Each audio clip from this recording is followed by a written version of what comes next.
नमस्कार, सी न्यूज भारत में आप सभी का स्वागत है। इस वक्त मैं आपके साथ ऋचा सिंह। वक्त हो चुका है खबरें अब तक का।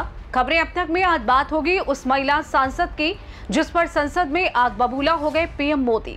देश में बढ़ते नशे के अंधाधुंध कारोबार की और बाबा वेंगा के सच होती भविष्यवाणियों की, इन तमाम मुद्दों पर करेंगे बात विस्तार से। लेकिन पहले इस वक्त की बड़ी हेडलाइंस पर डाल लेते हैं एक नजर। भारत ने पाकिस्तान से WCL सेमीफाइनल खेलने से इनकार किया। लीग मैच भी नहीं खेली थी। स्पॉन्सर कंपनी हटी ये रिटायर्ड क्रिकेटर्स की वर्ल्ड चैंपियनशिप। रूस में दुनिया का छठा सबसे बड़ा भूकंप, 8.8 तीव्रता, 5 मीटर ऊंची सुनामी उठी। संयुक्त राष्ट्र ने माना पहलगाम हमले के लिए TRF जिम्मेदार, कहा आतंकी संगठन ने अटैक की 2 बार जिम्मेदारी ली। सेना का ऑपरेशन शिव शक्ति, पुंछ में 2 आतंकी ढेर, 3 हथियार और गोला बारूद भी बरामद। राजस्थान MP में बाढ़ के हालात, 18 जिलों में स्कूल बंद, सवाई माधोपुर में पुलिया बही, घरों में पानी भरा। पूर्व कनाडा PM टूडो सिंगर केटी पेरी के साथ दिखे सीक्रेट डिनर का वीडियो लीक, रेटिंग की अटकलें तेज। बेंगलुरु से 30 साल की शोमा परवीन अरेस्ट, गुजरात ATS का दावा अलकायदा मॉड्यूल से जुड़ी।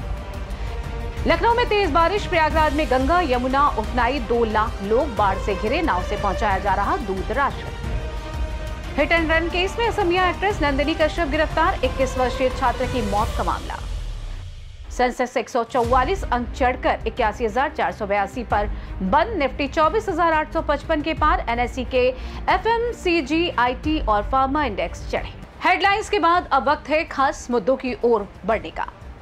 लोकसभा के मंच पर जब आग उगल रही थी, जुबानें और घमासान मचा था ऑपरेशन सिंदूर पर, तब एक युवा चेहरा अचानक सुर्खियों में आ गया। कांग्रेस की नई लेकिन तेवरदार सांसद प्रणीति शिंदे, उनके एक तीखे बयान ने प्रधानमंत्री नरेंद्र मोदी तक को आग बबूला कर दिया। पीएम मोदी के कलेजे में आग लगा दी। दरअसल बात ही प्रणीति ने ऐसी की थी जो हर किसी का खून खौला दे, लेकिन फिर भी पीएम मोदी ने बड़ा दिल रखते हुए भारी संसद में उन्हें माफ भी कर दिया। प्रधानमंत्री ने कहा कि कांग्रेस की ये युवा सांसद हैं, इसलिए इनको माफ कर देना चाहिए। लेकिन असली सवाल ये है कि उनके पीछे असली स्क्रिप्ट राइटर कौन है। दरअसल ये कहानी है उस एक बयान की जिसने संसद का पारा चढ़ा दिया। चर्चा हो रही थी ऑपरेशन सिंदूर पर, पाकिस्तान पर भारत की सैन्य कार्रवाई, जिसे लेकर देश में गर्व और गर्जना दोनों दिखी। लेकिन जब कांग्रेस की ओर से सोलापुर की सांसद प्रणीति शिंदे खड़ी हुई तो उनके शब्दों ने सत्ता पक्ष की पेशानी पर बल ला दिया। प्रणीति ने कहा, ऑपरेशन सिंदूर तमाशा बन चुका है। सुनिए। ऑपरेशन सिंदूर नाम सुनने में देशभक्ति का लगता है, लेकिन असल में ये सिर्फ मीडिया पर किया सरकार का एक तमाशा था। एक तमाशा था। बस फिर क्या था, प्रधानमंत्री नरेंद्र मोदी ने सीधे कांग्रेस को आड़े हाथों लिया। बोले कांग्रेस के आका में हिम्मत नहीं, इसलिए अपनी कठपुतलियों से ऐसे बयान दिलवाते हैं। ये जवानों के शौर्य पर तेजाब फेंकने जैसा है। ये भी सुनिए। आदरणीय अध्यक्ष जी, एक बिल्कुल कांग्रेस के नए सदस्य, यानी उनको तो क्षमा करनी चाहिए, नए सदस्य को क्या कहेंगे, लेकिन कांग्रेस के आका जो उनको लिख करके देते हैं और उनसे बुलवाते हैं, खुद में हिम्मत नहीं है, उनसे बुलवाते हैं कि ऑपरेशन सिंदूर ये तो तमाशा था, ये आतंकवादियों ने जिन 26 लोगों को मौत के घाट उतारा था ना, उस भयंकर क्रूर घटना पर ये तेजाब छिड़कने वाला पाप है। तमाशा कहते हो? आपकी असहमति हो सकती है, और ये कांग्रेस के नेता बुलवाते हैं। मोदी ने जोर देकर कहा कि ये कांग्रेस का वही पुराना DNA है जो 26/11 के बाद भी पाकिस्तान से प्यार करता रहा। कोई कार्रवाई नहीं, ना कोई पाकिस्तानी राजनयिक निष्कासित हुआ और ना ही वीजा रद्द हुआ। अब वही कांग्रेस सेना पर सवाल उठा रही है। वहीं इस पूरे प्रकरण के बाद प्रणीति शिंदे का नाम खूब उछल गया। दरअसल सिर्फ नाम से नहीं, वंश से भी सियासत में दम रखने वाली प्रणीति पूर्व गृह मंत्री सुशील कुमार शिंदे की बेटी हैं। महाराष्ट्र के सोलापुर से लोकसभा की सांसद और इससे पहले वो विधायक रह चुकी हैं। 2024 में जब पहली बार लोकसभा का चुनाव लड़ा तो जीत के साथ नई आवाज बनकर संसद में पहुंची और अब एक ही बयान से देश की सियासत में तूफान खड़ा कर दिया। पीएम मोदी ने यह भी साफ किया कि कांग्रेस की ये लाइन सिर्फ एक सांसद की नहीं बल्कि पार्टी की पूरी रणनीति है, बयानबाजी नहीं बल्कि एक सोची समझी साजिश है सेना की साख को चोट पहुंचाने की। उन्होंने कहा, ये वही कांग्रेस है जिसने वोट बैंक के लिए आतंकवाद को पालने दिया और आज हमें डिप्लोमेसी सिखा रही है।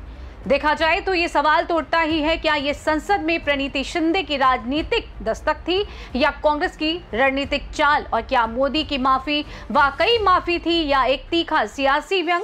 जो भी हो, संसद में इस टकराव ने साफ कर दिया है कि अब युवा सांसद भी सिर्फ शपथ लेने नहीं सियासी जंग लड़ने आ रही हैं। फिलहाल इसी के साथ हम रुक करेंगे हमारी अगली रिपोर्ट की ओर। देश के कोने कोने से नशे से जुड़े चौंकाने वाले मामले सामने आ रहे हैं। उत्तर प्रदेश से लेकर केरल तक नशे की लत और तस्करी का जाल फैलता ही जा रहा है। आंकड़े बताते हैं कि कई राज्यों में नशीले पदार्थों से जुड़े मामलों की संख्या दोगुनी से भी ज्यादा हो चुकी है। इन चिंताजनक हालातों के बीच संसद में इस मुद्दे पर सवाल उठा और सरकार ने एक लंबा चौड़ा जवाब पेश किया, जिसमें राज्यवार आंकड़े, कानून में बदलाव की योजनाएं और बढ़ते बजट की जानकारी दी गई। सबसे चौंकाने वाली बात तो ये रही कि हर 100 में से सिर्फ 6 मामलों का ही समाधान हो पाया है, यानी नशे के खिलाफ लड़ाई अभी भी लंबी है।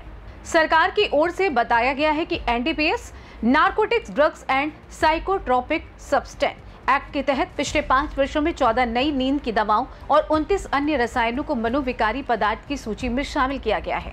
साथ ही 28 प्रोप्योर केमिकल्स को भी एनडीपीएस अधिनियम में जोड़ा गया है ताकि नशे के कारोबार पर कानूनी शिकंजा कस सके। जैसे आंध्र प्रदेश में 2020 में एनडीपीएस के तहत 866 मामले दर्ज किए गए थे। इनमें से महज 12 मामलों का निपटारा हुआ।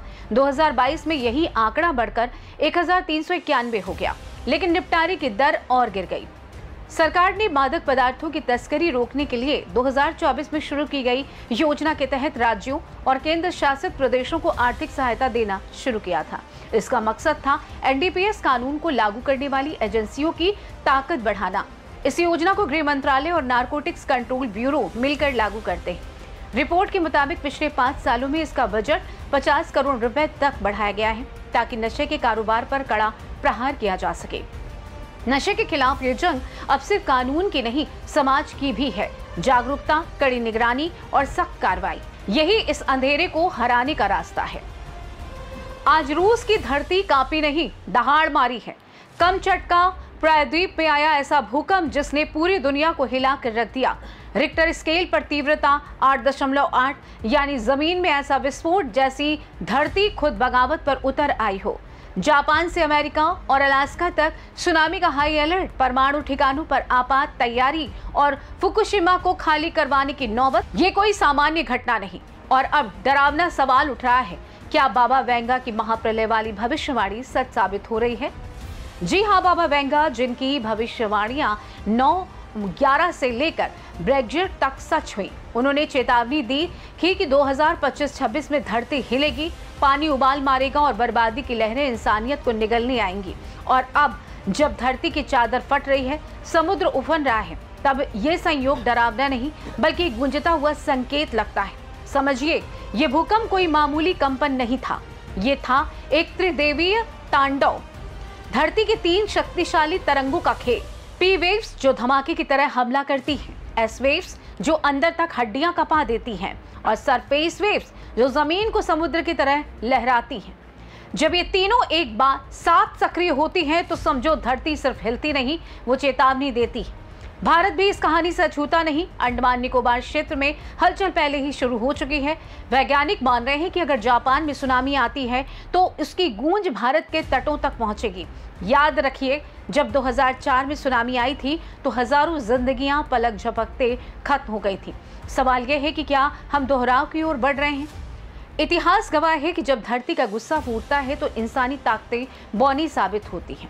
1960 में चिली का 9.5 तीव्रता वाला भूकंप, 2011 का जापान का तबाही वाला लाने वाला झटका, या भारत में 1950 का असम तिब्बत भूकंप, इन सब ने हमें एक बात सिखाई, धरती जब कांपती है तो सभ्यताएं कांप जाती हैं।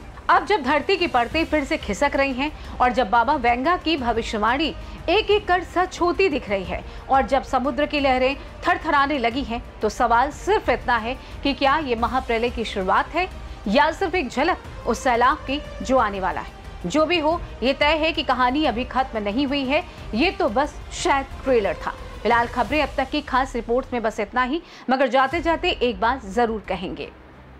संसद में ऑपरेशन सिंदूर पर बहस हुई, विपक्ष ने सवाल उठाए। ठीक है, यही लोकतंत्र की ताकत है और विपक्ष का काम भी है सवाल करना, लेकिन जब यही विपक्ष ऑपरेशन सिंदूर जैसे साहसिक और गौरवपूर्ण सैन्य अभियान को तमाशा कहता है, तो वो सिर्फ अपनी ओछी राजनीति नहीं दिखाता, बल्कि देश के जवानों के बलिदान, पराक्रम और हमारी बहनों के आंसुओं का भी अपमान करता है।